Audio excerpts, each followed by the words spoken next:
Hello and welcome to the first and foremost video of this masterpiece series. Basics क्यों important होता है? That has already been discussed. Basics और basics को clear करना एक foundational basis होता है कोई भी एग्जाम को क्लियर करने के लिए। आप चाहे एफकैट की तैयारी कर रहे हो, सीडीएस की या सीएपीएफ की, but having a clear basics idea of the knowledge of your own country, of your own surroundings is very important. उस पार्ट को हम ऑलरेडी डिस्कस कर चुके हैं और आज हम फर्स्ट सीरीज से अपना शुरुआत करेंगे। ठीक है, I hope this video series is very helpful for your guys. This is basically a story line और टाइम लाइन सो दैट आप चीज़ों को रिलेट कर सको। ठीक है, इसमें हम जनरल नॉलेज के सारे सब्जेक्ट्स को थोड़ा थोड़ा टच करते हुए चलेंगे सो दैट आपका जो बेसिक नॉलेज है वो एक स्ट्रॉन्ग बेसिक्स बन पाए। ठीक है, so without any delay let us begin. So शुरुआत आज हम करेंगे 14 अगस्त 1947 से। ये वीडियो पार्ट्स में होगी ताकि आपको देखने में कोई दिक्कत ना आए, राइट। तो शुरुआत करते हैं 14 अगस्त 1947 से, जिस दिन हमारी कॉन्स्टिट्यूएंट असेंबली रात के 11 बजे मिली थी। Yes, at 11 PM।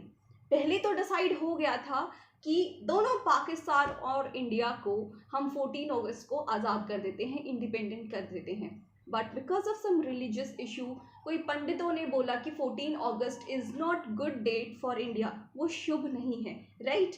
तो 15 अगस्त वॉज द गुड डे, इसीलिए एक सेरेमोनियस फंक्शन ऑर्गेनाइज किया गया। कॉन्स्टिट्यूएंट असेंबली साथ में मिली थी एट 11 PM 14 अगस्त 1947 को। And finally, on 15th of August 1947, India became an independent country. After so much of struggle, after so much of efforts by our Indian freedom struggle fighters, हम एक आज़ाद देश बन गए। एक कॉलोनियल रूल से हम एक आज़ाद देश बन गए। उसके बाद क्या हुआ, जो ये कॉन्स्टिट्यूएंट असेंबली बनी थी उनको प्रिसाइड किया था किन्होंने? राजेंद्र प्रसाद ने। और वही राजेंद्र प्रसाद आगे चल के फर्स्ट इलेक्टेड प्रेसिडेंट बने। ठीक है, इसके बारे में एक छोटी स्टोरी और है, बट आप वो आगे की स्टोरी लाइन में जाओगे। ठीक है, फर्स्ट इलेक्टेड प्रेसिडेंट का क्या मतलब है कि 1950 तक तो जो इलेक्शंस थे वो डेमोक्रेटिक वे से नहीं हो रहे थे। क्यों? क्योंकि हमारे पास अपना कॉन्स्टिट्यूशन ही नहीं था। ठीक है, इलेक्शन बिल्कुल हो रहे थे बट वो नॉमिनेटिव केसेस में हो रहे थे। ठीक है, तो राजेंद्र प्रसाद, या आप छोटे छोटे MCQ फॉर्म में भी आपको एफकैट और आईनेट जैसे एग्जाम्स में देखने को मिल सकते हैं।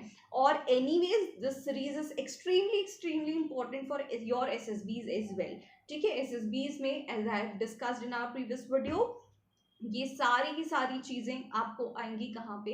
लेक्चरेट आ सकती है, कहीं कहीं ग्रुप डिस्कशन में it plays very important role, और पर्सनल इंटरव्यू में तो आपसे डायरेक्ट ही क्वेश्चन पूछे जा सकते हैं। ठीक है, तो Rajendra Prasad was the first elected president. उसके बाद फर्स्ट प्राइम मिनिस्टर की बात करें ऑफ इंडिपेंडेंट इंडिया, तो कौन थे? He was Jawaharlal Nehru. He was Jawaharlal Nehru. He gave us historic speech. इनकी जो स्पीच थी वो बहुत फेमस हुई। ठीक है, आज तक उन पे स्टडीज हुई जाती है। इंडिपेंडेंस के टाइम पे एक फ्लैग होस्ट हुआ गया था, कहाँ पे? रेड फोर्ट में। और रेड फोर्ट में भी एक लोकेशन जिसको हम लाहौरी गेट कहते हैं, दिल्ली में। ठीक है, वहाँ पे फर्स्ट टाइम इंडिपेंडेंस के बाद हमारा राष्ट्रीय ध्वज को होस्ट किया गया था। ठीक है, हिस्टोरिक स्पीच को एक बार हम देख ले, it was actually very motivational, very inspiring. उन्होंने कहा था, long years ago we made tryst with destiny and now time comes when we shall redeem our pledge, not wholly or in full measure but very substantially. At the stroke of midnight hour when the world sleeps, India will awake to life. With Prime Minister of India, he was also Minister of External Affairs. He was also Minister of Scientific Research. Jawaharlal Nehru ji जो थे उनका बहुत ज़्यादा भरोसा था modern western world की तरह development करने का। वो ज़्यादा भरोसा रखते थे इंडस्ट्रियल रेवोल्यूशन से ही नेशन का डेवलपमेंट हो सकता था। ठीक है। इसीलिए उन्होंने अपना पोर्टफोलियो ऐसे ही सेट कर रखा था, लाइक उनके हिस्से में आ गया एक्सटर्नल अफेयर्स, उनके हिस्से में आ गया साइंटिफिक रिसर्च, ठीक है। तो उन्होंने अपने इंटरेस्ट के हिसाब से अपना पोर्टफोलियो ऐसे डिज़ाइन कर रखा था। उसके बाद आते हैं सरदार वल्लभ भाई पटेल। देखो इनके ना डायरेक्ट क्वेश्चंस भी आप रिटन एग्जाम में एक्सपेक्ट कर सकते हो, ठीक है। सरदार वल्लभ भाई पटेल जो थे, he became the first deputy prime minister, ठीक है। उन्होंने सर्व किया एज डेप्यूटी प्राइम मिनिस्टर। उनको पोर्टफोलियो मिला मिनिस्टर ऑफ होम अफेयर्स का। He was also known as Iron Man of India, और माना जाता है he was the man behind national integration. अब ऐसा क्यों कहा जाता है? ऐसा इसलिए कहा जाता है क्योंकि आज़ादी से पहले हम बहुत सारे प्रिंसली स्टेट्स थे। There were more than 500 provinces, 500 princely states. उन सबको जोड़ के एक देश बनाना बहुत मुश्किल काम था, और इनके पीछे माना जाता है सरदार वल्लभ भाई पटेल का बहुत बड़ा हाथ था, ठीक है। ये सबको इंटीग्रेट तो कर दिया, but there were 3 very strong states हम कह सकते हैं जिनको इंडिया में इंक्लूड नहीं होना था। हम ये बात कर रहे हैं आज़ादी के बाद की। माना गया था जब पाकिस्तान और इंडिया का पार्टीशन हो रहा था, तो एक चॉइस दी गई थी कि if you want to stay in India you can stay in India, if you want to go to Pakistan, या तो पाकिस्तान में कोई रहता है वो वहाँ रहना चाहता है, या he wants to come to India, तो ऐसा कर सकते हैं। ऑब्वियसली कुछ डेट्स कॉन्स्टिट्यूशन में मेंशन की गई है, उसके हिसाब से सिटीजनशिप दी जाएगी, ठीक है। उसको हम लेटर पार्ट ऑफ वीडियो में डिस्कस करेंगे। बट 3 स्टेट्स थे, that was Jammu and Kashmir, it was Junagadh and Hyderabad, जो कि इन्वॉल्व नहीं होना चाहते थे, ना कि पाकिस्तान में ना ही इंडिया में, ठीक है। जूनागढ़ की बात करें, they wants to go to Pakistan. क्यों? क्योंकि वहाँ के जो रूलर थे वो मुस्लिम थे। ऑब्वियसली पॉपुलेशन वहाँ की हिंदू थी, बट जो रूलिंग पार्टी वहाँ पे जो थी, जो राजा वहाँ के थे, वो बिलोंग करते थे मुस्लिम रिलीजन से, तो वो वहाँ पे जाके सेटल होना चाहते थे। हैदराबाद एंड जम्मू एंड कश्मीर की भी अलग स्टोरीज थी। फिर इंस्ट्रूमेंट ऑफ एक्सेशन कैसे हुआ वो भी हम आगे चल के डिस्कस करेंगे इन द नेक्स्ट स्लाइड्स, ठीक है। फिर बात आती है यहाँ पे लॉर्ड माउंटबेटन की। Lord Mountbatten was first governor general of independent India. अभी एक बहुत ज़्यादा कंफ्यूजिंग ग्राउंड का क्वेश्चन आने वाला है, but I am here to solve that particular question out, ठीक है। अगर आपसे कोई पूछे who was the first governor general of independent India, तो ही वॉज लॉर्ड माउंटबेटन। उन्होंने जो बाउंड्री है इंडिया पाकिस्तान की वो डिक्लेयर की थी कब? 17 अगस्त 1947। अभी हम 1947 की टाइमलाइन में चल रहे हैं, राइट। तो 17 अगस्त 1947 को उन्होंने बाउंड्रीज को डिक्लेयर किया। वो बाउंड्रीज किन्होंने डिमार्क की थी? ये की गई थी सर रेडक्लिफ के द्वारा। तभी इंडिया और पाकिस्तान की इंटरनेशनल बाउंड्री को आज भी क्या कहा जाता है? It is known as Radcliffe line, right. उसके बाद आता है C Rajagopalachari. He was first Indian governor general of independent India. आपको डिफरेंस समझ आ रहा है? अगर फर्स्ट गवर्नर जनरल आपसे पूछे जाए तो वो है Lord Mountbatten, but Indian first governor general अगर पूछा जाए there is very minor difference, ठीक है। आपको क्वेश्चन को ध्यान से पढ़ना पड़ेगा, तब आपको एक्चुअल आंसर पता चलेगा। तो इंडियन पूछा जाए तो सी राजा गोपालाचारी। इनको राजा जी नाम से भी पुकारा जाता था, ठीक है। राजा जी के नाम से भी पुकारा जाता था। इसको आगे बढ़ते हैं। मैंने कहा था अभी इंस्ट्रूमेंट ऑफ एक्सेशन के बारे में। हैदराबाद के लिए भी एक ऑपरेशन हुआ था, उसके बारे में भी पता चलेगा। डोंट वरी, टाइमलाइन में सब कुछ कवर हो जाएगा। इंस्ट्रूमेंट ऑफ एक्सेशन क्या था? इंस्ट्रूमेंट ऑफ एक्सेशन एक लीगल डॉक्यूमेंट था जो कि महाराजा हरि सिंह जो रूरल थे जम्मू एंड कश्मीर के, उन्होंने साइन किया था। 26 अक्टूबर को एक बहुत ज़्यादा आइकॉनिक डेट मानी जाती है। अब इस इंस्ट्रूमेंट ऑफ एक्सेशन को साइन करने का क्या मतलब होता है? इसका ये मतलब होता है इसको साइन करने के बाद Jammu and Kashmir is now part of dominion of India, ठीक है।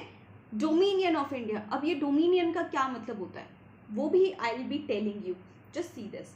सबसे पहले हमें पता होना चाहिए, we are preparing for defence, तो हमें पता होना चाहिए who was the first minister of defence.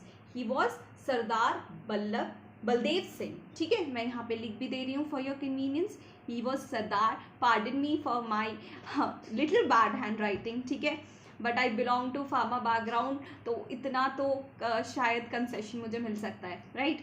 सरदार बलदेव सिंह.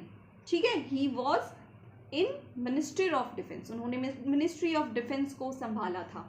ठीक है, अभी तक सोचना we are still a dominion. ठीक है, we are Dominion of India and not the Republic of India.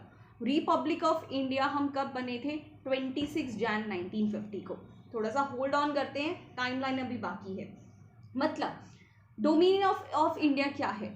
मतलब इंडिया आज़ाद हो चुका है, लेकिन अभी भी रूल्स एंड रेगुलेशंस हमने फ्रेम नहीं किए हैं. तो जो rules and regulation British Empire, जो ब्रिटिश कंपनी थी, वो हम पे चला जो रही थी वही चलाएगी. ठीक है, गवर्नमेंट ऑफ इंडिया एक्ट 1935 के थ्रू ही इंडिया पे सब कुछ रूल हो रहा था और वही कंटिन्यू होने लग गया. That's why we were Dominion of India. तभी इंस्ट्रूमेंट ऑफ एक्सेशन में ये लिखा था कि ये साइन करने के बाद Jammu and Kashmir will be the part of dominion of India, right, and not the Republic of India, क्योंकि तब तक हम रिपब्लिक नहीं बने थे. ठीक है, ये हो गई बात 1947 की. अब हम फास्ट फॉरवर्ड करते हैं 1948 को. 1948 में एक बहुत ही अनफॉर्चुनेट एक्ट हुआ था, जो कि था असैसिनेशन ऑफ महात्मा गांधी. ठीक है, जो हमारे फादर ऑफ नेशन है, उनका असैसिनेशन हुआ था बाय नथुराम गोडसे, राइट. फिर उसी साल में हुआ था ऑपरेशन पोलो फर्स्ट, जिसमें हैदराबाद वॉज डिफाइंड. ठीक है, हैदराबाद की भी एक दिक्कत थी कि they don't want to get involve in India, but ये ऑपरेशन के थ्रू हैदराबाद को भी डिफाइन कर दिया गया, राइट. फिर आता है 1949. 1949 में Article 370 was given to Jammu and Kashmir. Article 370 जो अभी एग्जिस्टेंट नहीं है. ठीक है, रूलिंग पार्टी ने उसको खारिज कर दिया है, बट ये एक स्पेशल स्टेटस था जो कि जम्मू एंड कश्मीर को मिला था, राइट. कभी आने वाली सीरीज में मैं ये भी डिस्कस करूंगी, because this is very very important part when it comes to discussion, when it comes to lecturette. कभी कभी पर्सनल इंटरव्यू में भी आपका ओपिनियन पूछ लिया जाता है. जो भी देखो आपके सराउंडिंग्स में हो रहा है, जो करंट सिनेरियो में चल रहा है, you should have a opinion about it. ठीक है, कि आप उस बारे में क्या सोचते हो, लेकिन आप उस बारे में कब सोचोगे? जब आपको उस बारे में पता होगा, राइट. तो यही तो ये इंटेंशन है इस पर्टिकुलर सीरीज का, कि आपको कंटेंट वाइज एकदम फुलफिल कर दिया जाए. फिर you can work on your confidence part, you can work on your communication skills part as well.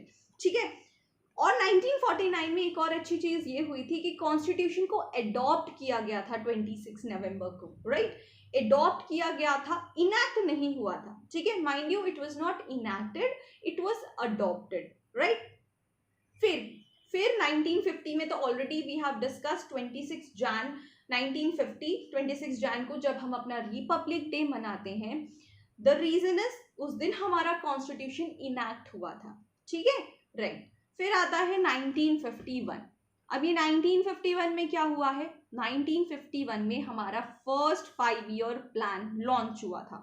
First 5 year plan वो बेसिकली डील करता था हारोल्ड डोमार मॉडल पे. ठीक है, उसमें सबसे ज्यादा एग्रीकल्चर डेवलपमेंट पे जोर दिया गया था, क्योंकि उस वक्त इंडिया के पास एग्रीकल्चरल लैंड्स बहुत थे, एग्रीकल्चरल लेबरर्स बहुत थे. इंडिया की इकोनॉमी बेसिकली एग्रीकल्चर पे चल रही थी.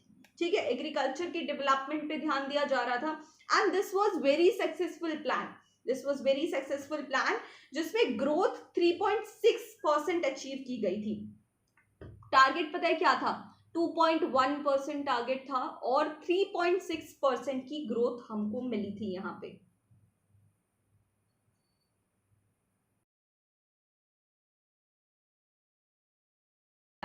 ठीक है, first 5 year plan super duper hit हुआ था. 1952 में हमारा फर्स्ट टाइम इलेक्शन हुआ था, ठीक है, मतलब अच्छी अच्छी डेमोक्रेटिक चीज़ों की शुरुआत होना शुरू हो चुका था.